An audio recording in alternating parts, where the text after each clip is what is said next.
Okay, good evening, everybody. We're going to be going through the first entry in your practice set tonight. We've done it in class. We're going to do it here on the little video, and that's going to be Form 1 in Booklet 1. A Plus Flex Fitness Center, one of our vendors, is selling us some merchandise, and there's that beautiful picture taken by a terrific photographer.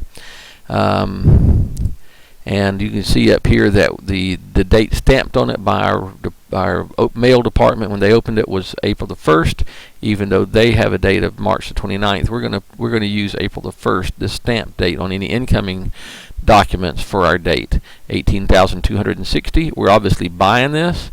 We're not paying cash because here it is, terms net 30 means in 30 days we have to pay this. So our terms are, so that tells us we're not doing it in cash. So how do we enter something where we purchase merchandise, purchase anything using accounts payable? And the answer is we go to the purchases journal. Here it is with the left hand side of the page, and this is what we're going to be using tonight and in most of our entries, but there'll be quite a few entries that will require something in the store supplies column or an account that's not listed in one of these three columns, either store supplies, merchandise inventory, or accounts payable. Now, accounts payable is always going to be there. That's one of the things about this journal. We're buying things on accounts, so every line is going to have an entry under accounts payable. Okay. Here it is with the entry made. I've put the correct date, 2014, April 1, and then I've written the name of the vendor, A Plus Flex Fitness Center. And the amount. Remember, it was an $18,260 credit to accounts payable. So I put that there in this column. It was merchandise that we're going to sell, so I put $18,260 in this column. And you'll notice there's a dark line here, and they probably meant that to be to the left of the hundreds, right as a comma right there. But I like to have a place for my pennies, even though most of these entries don't have pennies. You're going to find a couple in this practice set that do. So if you'll get in the habit of making sure you have room for the pennies no matter what, you'll be in better shape. Okay, so I've entered this and I've captured it. Remember, we talked about capturing the wild animal. I've thrown the net over it, and now I need to put it in a cage. I need to find a way to put this into the books of the company, and the books are the ledgers. So here we go. I'm going to go to the subsidiary ledger for accounts payable, and I'm going to open it up to A Plus Flex Fitness Center. You notice here they have a balance of $14,560. The balance is assumed to be a credit balance, unless you put parentheses around it because we only have one column for the balance. We have two columns for the transactions, one for the balance. I write balance here to let me know that's what that is. I put a check mark beside it saying that I have double checked putting this number down because it is hard to find an error.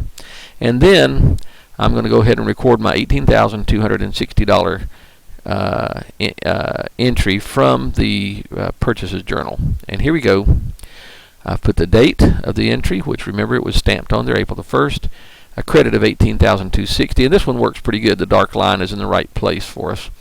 And I add these up. The old balance is $14,560 credit. Here's a credit transaction of $18,260. Gives me a new balance of $32,820. Now I need to create my paper trail.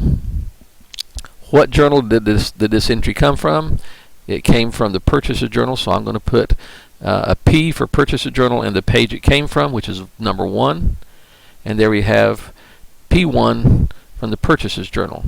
The other end of the paper trail needs to be done, and that is to let somebody know who's looking at the journal that this has been posted to the subsidiary ledger. And there we are in the in the purchases journal, where I've now put a posting reference here, a check mark just saying that this went to the subsidiary ledger.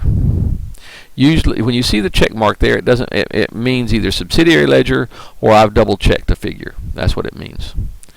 Okay, all that's done, and there's one thing that I do. This is just me, but I think it's wise, and that is I'll go back to the original document, and I'm going to put a J at the top of this thing saying that I've journalized it. You can put a check mark, you can put a smiley face, you can do what you like. I would highly recommend this because you've got 61 entries to go, and if you miss one by chance, make sure that there's not a tick mark on there. Make sure that you don't have this something on there telling you that you've made this entry. Now I'm going to try to remember to put these always at the top right hand corner, so they'll be in the same place every time. Okay, and that is the first entry in your practice set. See if you can make a couple more.